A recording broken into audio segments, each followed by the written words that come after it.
Gue tuh cuma pengen ngerjain PR sejarah, bro. Beneran deh. Cuma buka buku, baca dikit.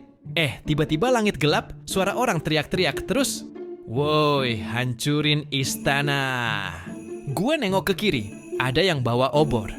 Ke kanan, ada yang dorong gerobak isi senjata. Gue ngeliat ke baju sendiri. Kok tiba-tiba kayak anak magang di dapur kerajaan? Oke, fix. Ini bukan mimpi. Gue nyasar. Dan dari semua tempat dan waktu di dunia, kenapa harus revolusi Prancis ya Tuhan?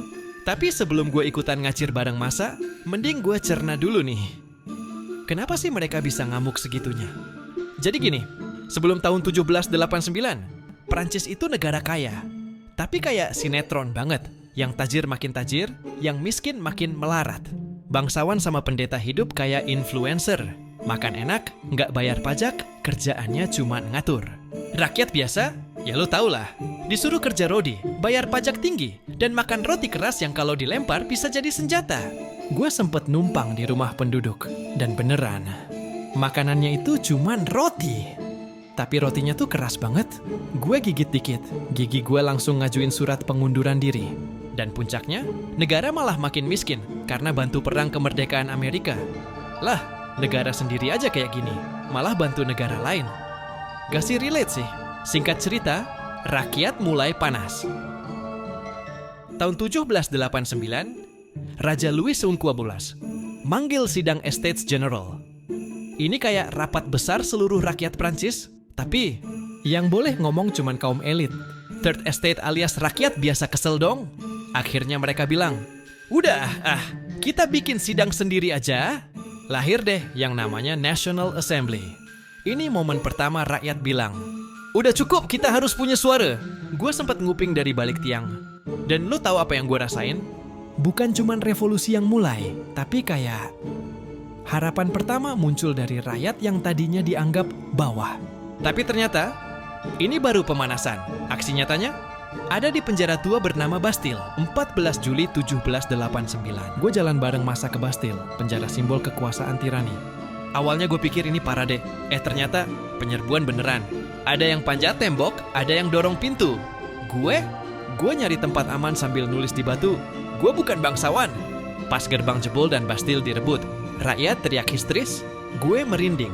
Ini kayak suara sejarah lagi nulis bab baru. Dan sejak itu, semua berubah. Raja nggak bisa lagi duduk santai di singgasana.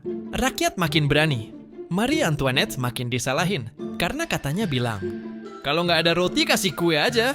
Gua nggak tahu itu beneran atau enggak. Tapi netizen Prancis udah kadung marah. Akhirnya, Raja dan Ratu ditangkap, diadili.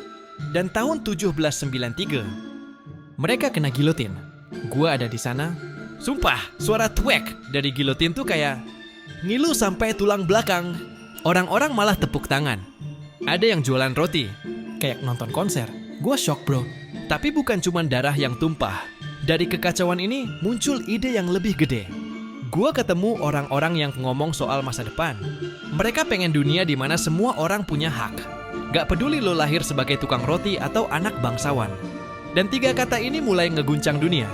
Liberté, égalité, fraternité. Kebebasan, kesetaraan, persaudaraan. Buat kita sekarang mungkin udah biasa. Tapi dulu, ini kayak ngehack sistem sosial yang udah ratusan tahun berdiri. Cuman ya, perubahan itu nggak instan. Setelah revolusi, malah muncul masa kekacauan baru. Revolusi belum selesai. Tahun-tahun setelahnya disebut Reign of Terror. Pemimpin-pemimpin baru kayak Robespierre malah jadi diktator baru. Mereka ngebunuh siapapun yang dicurigai anti-revolusi. Dan tiba-tiba gue mau ditahan. Karena gue dicurigain. Gue kabur ke ganggang sempit sambil doa. Tolong, buku sejarah, teleport gue balik. Dan akhirnya, cahaya terang itu datang. Tiba-tiba, husa! Gue kebangunin di kamar. Nafas ngos-ngosan, tangan gemeteran. Tapi gue hidup.